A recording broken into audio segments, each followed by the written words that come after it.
Hello and welcome to the Swan Song Project Podcast. My name is Ben Buddy Slack and I'm the founder of the Swan Song Project. We're a charity that helps people facing the end of their lives to write and record their own original songs. If you'd like to find out more about the charity, you can look us up on our website, swansongproject.co.uk. You can also follow us across different social media channels and on YouTube. Getting stuff on there as well now. This podcast features a range of songwriters and talk about one of their songs, tell us a bit about how they wrote it, and share us a songwriting tip that might be useful for new songwriters. We also talk about songs meaningful to them in some way relating to bereavement. This episode features Kyla Brox, and I hope you enjoy it.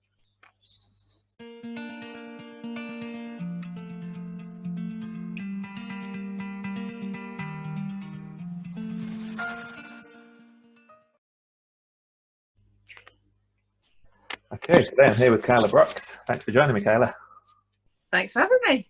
Lovely to be a part of it. Yeah, thank you very much. Yeah, I look forward to talking to you. So if anyone's seen these podcasts before, you know that we do them in three sections. First, we have one of our guest songs. We're going to talk a little bit about how they wrote that. Then section 2, Kyla's going to share with us a songwriting tips that might be useful for new songwriters. And then section 3, we're going to talk about a song that's meaningful to Kyla in some way relating to bereavement. So I'll hand you over now and ask you to introduce your song for us, please, Kyla. This is a song that I wrote quite a few years ago called Gone, and it's one that I wrote for my nana.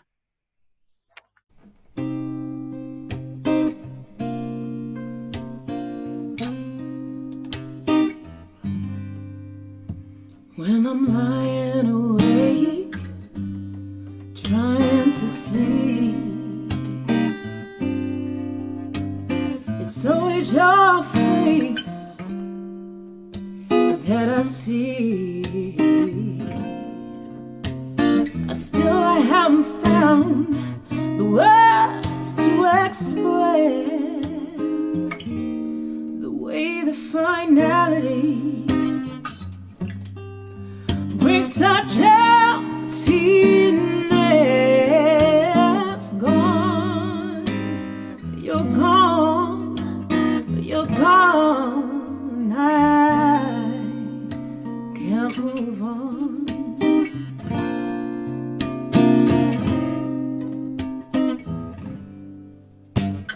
You're on my mind as I pass through my day, with a hollow feeling I just can't escape. I can't believe someone so vibrant and strong can be gone from the world, and it just carries on.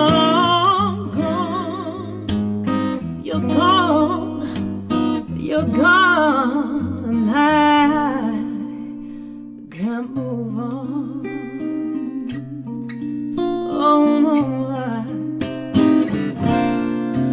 people say time's a healer. For me it isn't true. I've just found ways to distract me from missing you. Drink my delay, the tears from falling. I seek to release the emotion I'm stolen.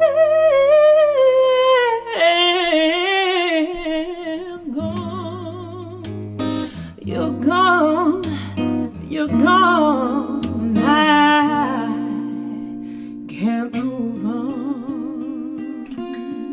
Oh no. So I furnished my house with the things that you left, a new home you won't get the chance to bless. I look to the future, it stretches for miles. It's unbelievable that you won't know my first child. Gone, you're gone, you're gone, and I'm gone, you're gone, you're gone, and I'm gone, you're gone, you're gone.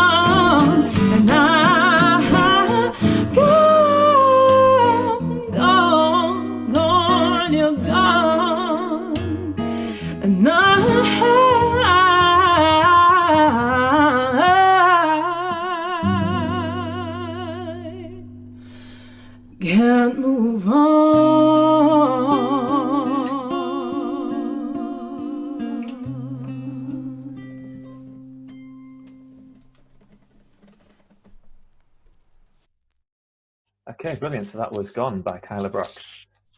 Before we get on to the songwriting, Kyla, I've just got to say, like, your voice is just ridiculous. It's just, I mean, I think I've seen you at festivals before, so blues festival. But yeah, it's when you sent me that video, I was just like, thank you. Amazing. But yeah, and really powerful song as well. So you're saying you wrote it about your nana? Yeah, I wrote it about my nana, who was she was more like a second parent to me, because my mum was brought me up. By the time I came along, she was basically a single mother. So my nana sort of filled the void of the second parent role. So when I lost her, I was absolutely devastated. It's the first time I'd really lost anyone close to me.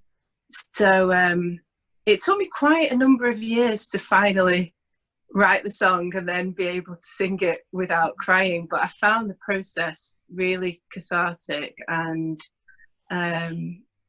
it just helped me to express what I was feeling, really, I guess.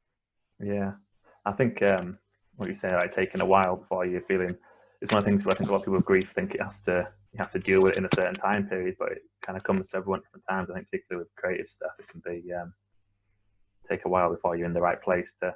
Was there something what kind of started that process then? Was there like anything that that inspired you with the song to do it at that time? Or?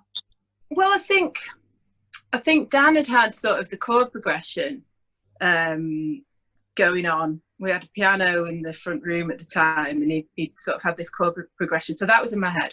But to sort of get through my feelings, I'd been just writing, almost like stream of consciousness sort of stuff. So the lyrics basically come from late one night, just writing exactly what I was feeling about losing my nan, and eventually it all sort of managed to come together, and Gone was created.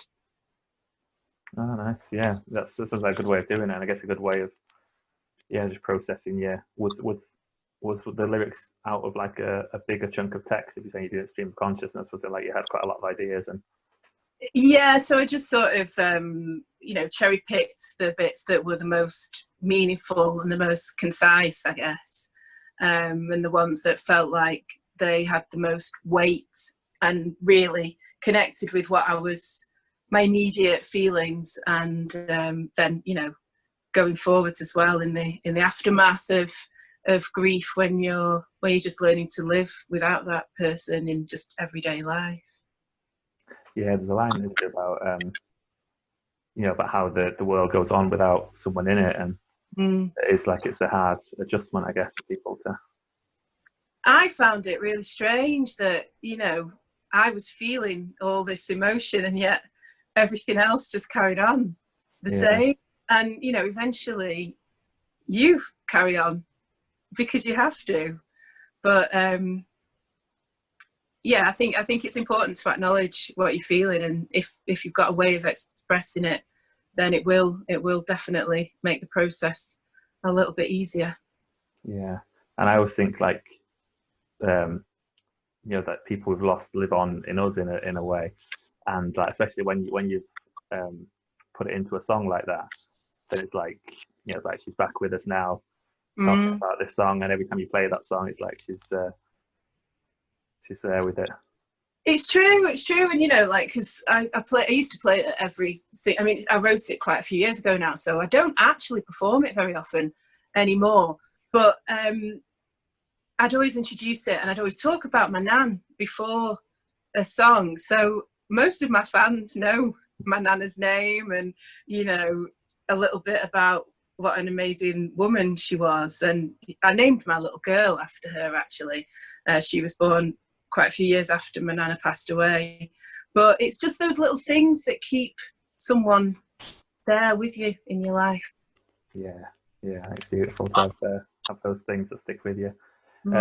Did you find it writing that one different than writing your other things? Was the process different, and was the emotional weight of it different or more challenging in any way? Yeah, I think we often write songs in the way where Dan will come up with a certain chord progression or a riff or something, and I'll hear it and I'll say, oh, I really like that, and I'll start writing. But I think this one was different in that I had to give myself time to actually get it out the way I wanted it to. It was sort of playing. It's probably about a year in the writing, really, from the germ of the idea and then actually managing to put it all together. Whereas in general, I think when you're writing a song, I don't know if it's the same for you, but often it feels like the best songs are the ones that come almost instantly. They're almost like beamed down to you. So this was a bit of a different process, definitely. But it remains probably my favourite song that I've ever written, even though it didn't come in that fully formed way that they often do. Yeah. I think there's a kind of a fine line of knowing when a song that doesn't come quickly, like, is worth the work for it, I guess. And exactly, yeah.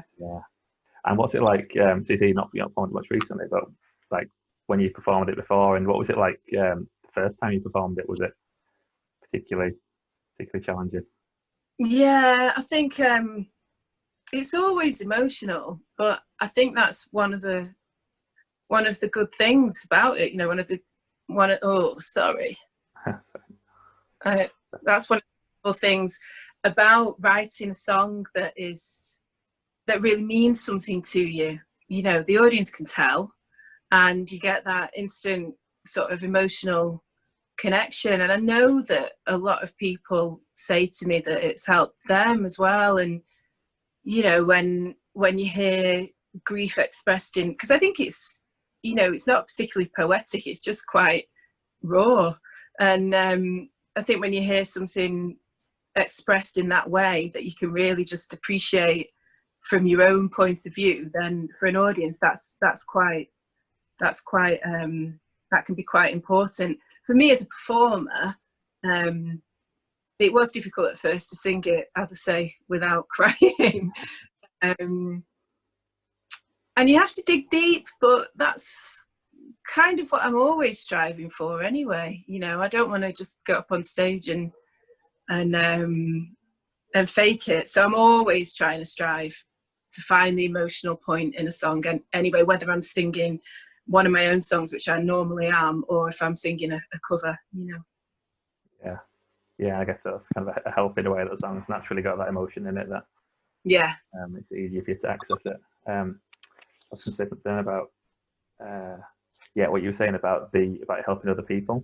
So that's what I thought listening to it. Like a lot of the sentiments were things that I could connect to with my own experiences that I've heard a lot of other people talk about as well.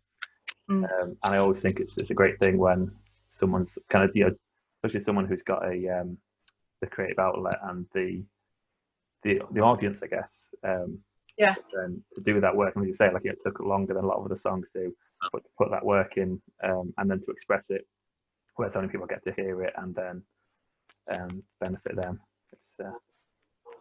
It's always a great thing. I'm glad that something came out of a very wonderful life, but also my sadness. Something beautiful came out of it, hopefully. Great. Good stuff. Well, let's move into section 2 now, shall we? This is where I ask my guests to share with us a songwriting tip that might be useful for new or aspiring songwriters. So what would your tip be for us, Kyla?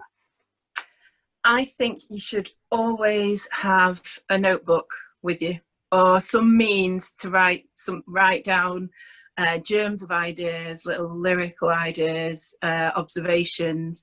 I think obviously we've all got a mobile phone these days, but I do think there's something to be said for pen to paper. If you can't, obviously, I mean, even we're lucky nowadays. I mean, I remember having an actual dictaphone to record. Right. Obviously, most of us have got phones now, so we can do that.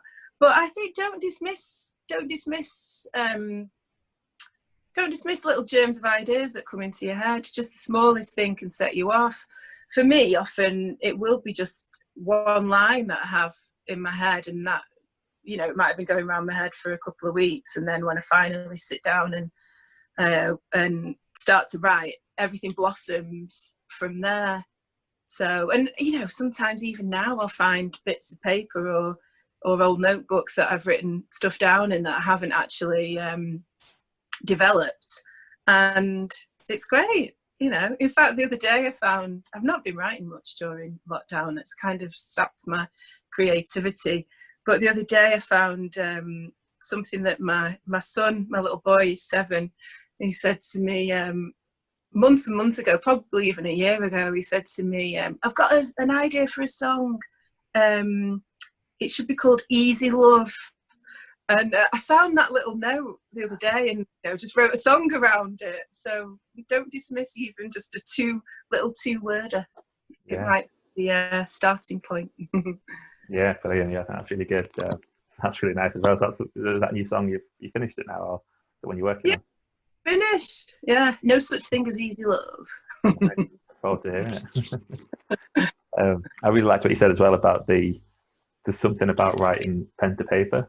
Yeah. Like, yeah, I'm the same with that. Like, sometimes if I'm out and about, I'll get an idea. I'll try and note it in my phone, but for me, I need to write on paper. I can't write a lot on phones. I think I remember Nick Cave talking about that and how he always had an old typewriter that he'd sit and write at, because Wow. there was something about that what got him in that right mood. Yeah. That'd be nice also.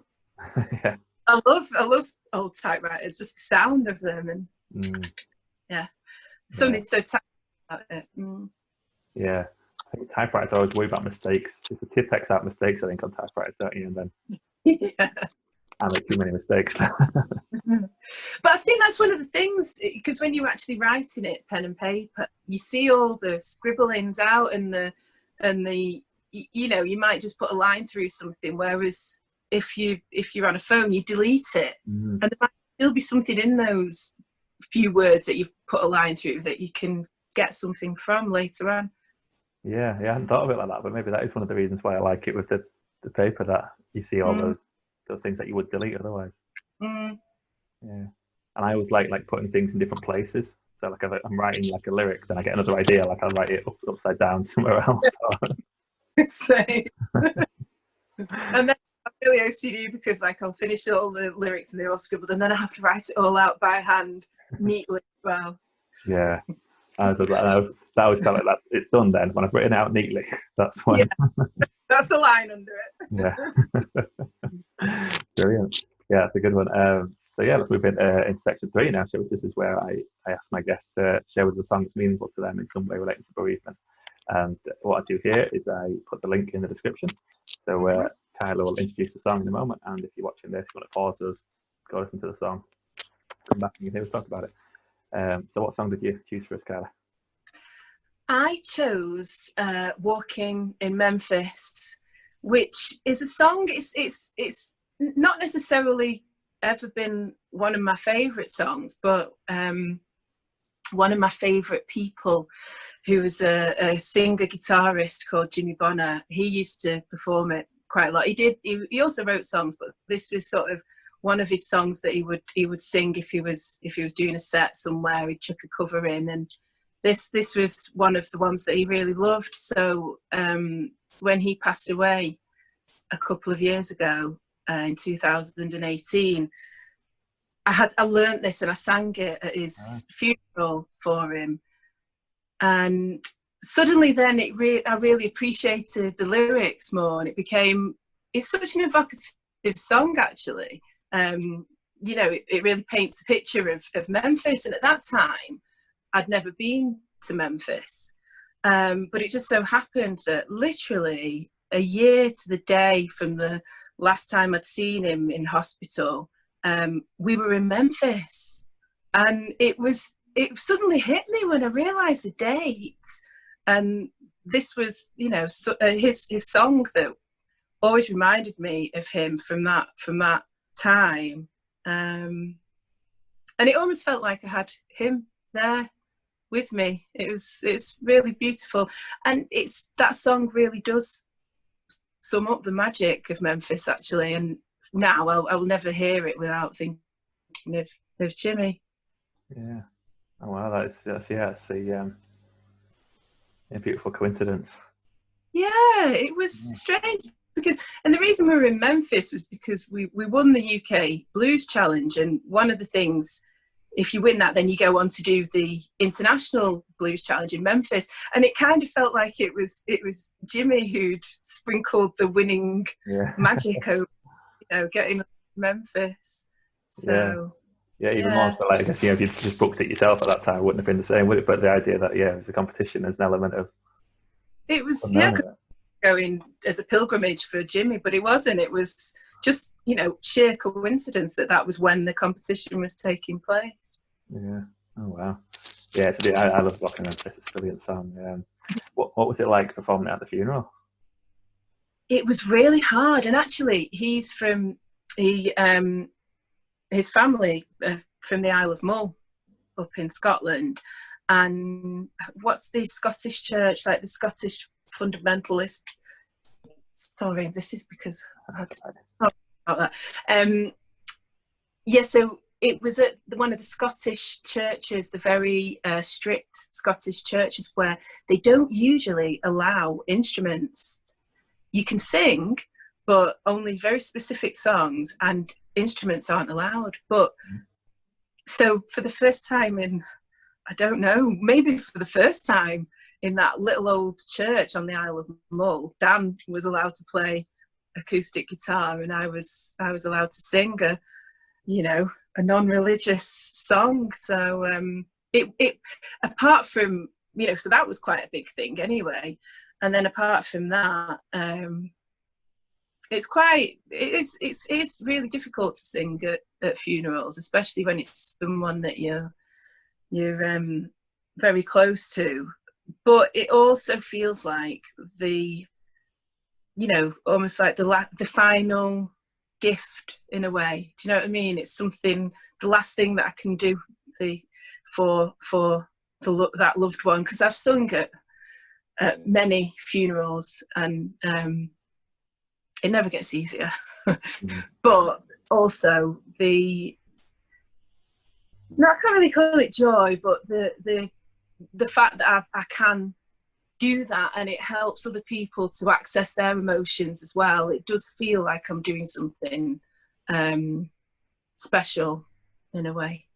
Yeah, I think definitely. I think in the same way as we were talking about with the song earlier, and an artist kind of making that sacrifice that other people then benefit from, and I think it's the same with funeral performances. That it can be a tough thing, but it'll mean so much to the people there, and feeling like it means so much to the person whose funeral it is as well, that you've done that to honour them in a way. Yeah, we wrote a song for Jimmy as well. It's on our most recent album. That's called Sensitive Soul. I couldn't decide which one to